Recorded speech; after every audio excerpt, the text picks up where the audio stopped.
Hello, my name is Erin Parker Billings, and the culture I've decided to research is China. China is a country in East Asia and has a population about 1.4 billion, which is the largest in the world.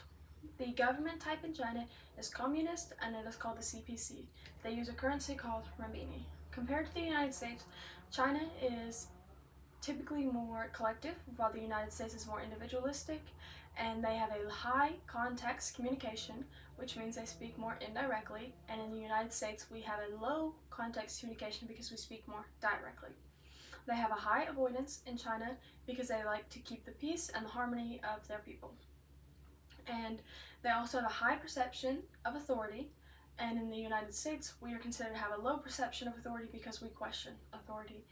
And also in China, they work as a cooperation. Instead, in the United States, we work as a competition. Culture shocks that you could be faced with in China is the large population, there is crowding, and the different stuff they have in China, like the different clothing and the different cars and all the different food, and also the language barrier. And to avoid culture shocks, you should just do some overall in general research, and that could help you avoid the anxiety faced with culture shock. Cultural norms and values they have in China, they very much value family and their elders, and also authority. And in the United States, we do value those things, just not as much and not to the degree that they do in China. The United States tends to be more individually focused, while China is more focused on the overall picture and the overall people.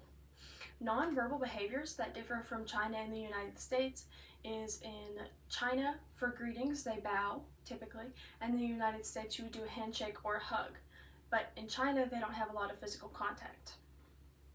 Overall, this information that I've acquired has helped me learn more about the culture and the way the government works, and yeah.